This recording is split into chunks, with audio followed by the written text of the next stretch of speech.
ರಾಯಚೂರು ಸರ್ಕಾರಿ ಕಾಲೇಜಿನಲ್ಲಿ ತಪ್ಪಿರುವಂತಹ ಅನಾಹುತ ಇದು. ತರಗತಿ ನಡೆಯುವ ಸಂದರ್ಭದಲ್ಲೇ ಕುಸಿದು ಬಿದ್ದ ಮೇಲ್ಛಾವಣಿ, ಜಸ್ಟ್ ಕೂದಲೆಳೆ ಅಂತರದಲ್ಲಿ ತಪ್ಪಿರುವಂತಹ ಭಾರಿ ದೊಡ್ಡ ಅನಾಹುತ ನೋಡಿ.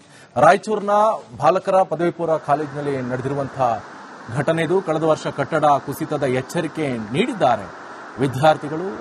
ಆದರೆ ಈ ಆಡಳಿತ ಮಂಡಳಿ ವಿರುದ್ಧ ವಿದ್ಯಾರ್ಥಿಗಳು ಪ್ರತಿಭಟನೆಯನ್ನ ನಡೆಸಿದ್ದಾರೆ. ಈ ಸಂದರ್ಭದಲ್ಲಿ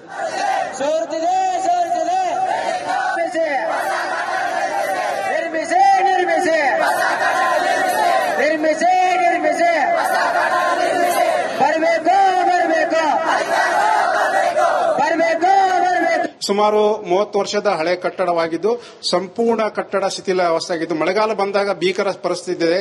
ಯಾವಾಗೇನು ಬೀಳುತ್ತಿದೆ, ಜೀವ ಭಯದಿಂದ ವಿದ್ಯಾರ್ಥಿಗಳು ಹಾಗೂ ಉಪನ್ಯಾಸಕರು ಪಾಠ ಮಾಡುವ ಪರಿಸ್ಥಿತಿ ಬಂದಿದೆ.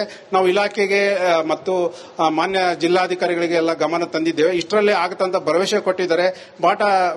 ಇದು ಕಟ್ಟಡ ಬಹಳ ಗಂಭೀರ ಪರಿಸ್ಥಿತಿ ಇದ್ದು ಪಾಠ ಮಾಡಲಾರ್ದ ಸ್ಥಿತಿಯಲ್ಲಿದೆ. ವಿದ್ಯಾರ್ಥಿಗಳು ಇಂದು ಈ ಒಂದು ಪ್ರಾಣ ಭಯದಿಂದ ತಪ್ಪಿಸಿಕೊಂಡಿದ್ದಾರೆ. ದೇವರ ದಯೆಯಿಂದ ಏನೂ ಆಗಿಲ್ಲ.